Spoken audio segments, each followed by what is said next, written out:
Hi friends, so many times my students tell me that while speaking in English, they get stuck in search of words.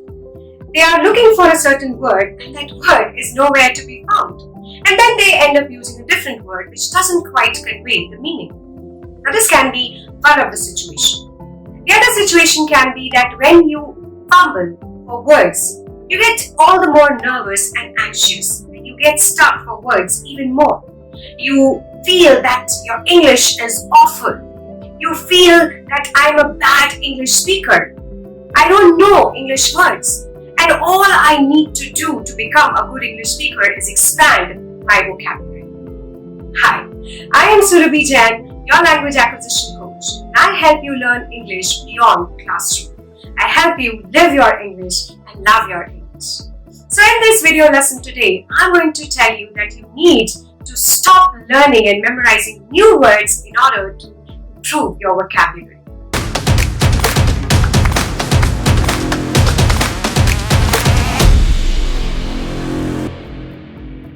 So friends, first I'll tell you why to stop learning new words and vocabulary if you want to improve your vocabulary. And then I'll tell you how to do it. So just think about your vocabulary in your native language. In your native tongue, words are just lying here and there and just waiting for you to grab them, right? But it's absolutely opposite when it comes to English. In English, you have to search for the words as if with a flashlight in your hand. So the very first thing to do is stop comparing yourself with who you are in your native language, because that's completely unproductive. In fact, it's not fair at all because these two circumstances are as different as chalk and cheese. So the second thing you need to understand is that the problem is not your poor vocabulary. The problem is what you are doing with the words you already know. Now let me explain this in detail.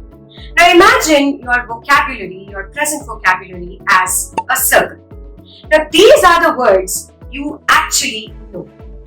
I mean to say these are the words when you hear them or when you read them when somebody is speaking in a conversation, you completely comprehend them. You don't have to look into a dictionary to understand their meaning. So this is your overall vocabulary. Now the words you use in your daily life conversations or in actual day-to-day conversations are here. Now this is a much smaller circle. These are the words you actually use. These are the words you can recall and retrieve from your memory for conversation. These words can be related to travel, hospitality, technology because you are using them on a regular basis. These words can be as simple as happy, sad, book, log, river, or embarrass, happiness, restaurant. These words are the words which you use easily in your day-to-day conversation. However, there is still a big gap between the words you know and the words you actually use. The problem is that most of the people don't understand it as a challenge. They don't make any efforts, they don't do anything to expand their vocabulary in this area. They know these words and they don't take it as a challenge. So they go ahead expanding, working hard, putting up a lot of energy in expanding the outer circle. Now understand, because it's the outer circle, it's the bigger circle, even to extend it a little bit will involve a lot of hard work and energy. Now this is where the problem begins. When you work hard to expand the outer circle, it doesn't do much to the inner circle. The new expanded vocabulary still remains inaccessible. When you hear these words or when you read these words, you might be able to understand them. So definitely, it improves your comprehension and listening ability. But the question is, does it do anything to your fluency? Does it prevent you from getting stuck? Just think. Probably you are also learning the vocabulary the similar way. You are spending a lot of time in learning those fancy and nice to have words. But are you actually able to use them? Maybe you are able to use them while writing, because while writing you have enough time to contemplate. But while speaking, are you using these nice to have words? So just think the way you are spending your time, your energy and efforts, you are investing so much of hard work in learning this new expanded vocabulary. Is it really helpful? Is it really advancing you to where you want to be? Obviously, your final goal, your destination is speaking English fluently. It's being able to convey your message using the right words, using the right flow, using the right pronunciation and intonation. Is it helping you? So what I mean to say is that instead of investing your time, energy and efforts in expanding your outer circle, focus on expanding the inner circle towards the outer circle, covering the area between the outer circle and the inner circle. Because these are the words you already know but you never use. These are the words which are not available so easily when you want to recall them. These are the words that get you frustrated because in your subconscious mind you know these words and you're like, oh, this was the word. And then somebody helps you, you say, yes, it was this word. It was on the tip of my tongue. In other words, you have done nothing to convert your passive vocabulary into active vocabulary. How can you expect the words and phrases from your passive vocabulary be readily available for usage without doing anything about them? Won't it be easy to work on your passive words rather than learning absolutely a new word and phrase and bringing it into your passive vocabulary first and then converting it into your active vocabulary? Because those are the words which you already know. Those are the words which you are familiar with. It's just that you don't use them.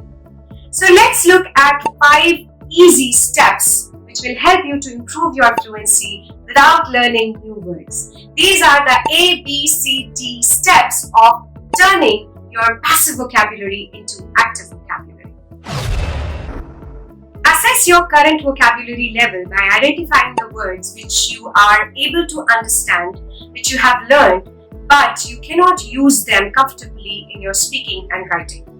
Create a journal or a list in a notepad in your phone and keep on adding such words to the document. Every time you hear or listen such a word which you are able to understand but you are not able to use it in your conversation, add it to the list. Now this list must be readily accessible to you. Now make sure that these are the words which you don't have to look up for the meaning in dictionary, because these should be the words which you are easily able to comprehend. Review the words or at least one word every day.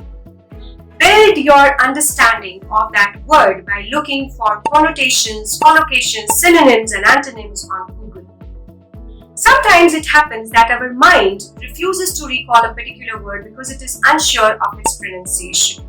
In that case, repeat the word loudly at least 30 times. Speak out loud so that you are able to clearly pronounce that word and the word is readily available for usage whenever you want to recall it. Let us consider an example, the word daunting. Now, daunting means something which appears to be fearful or intimidating or maybe difficult.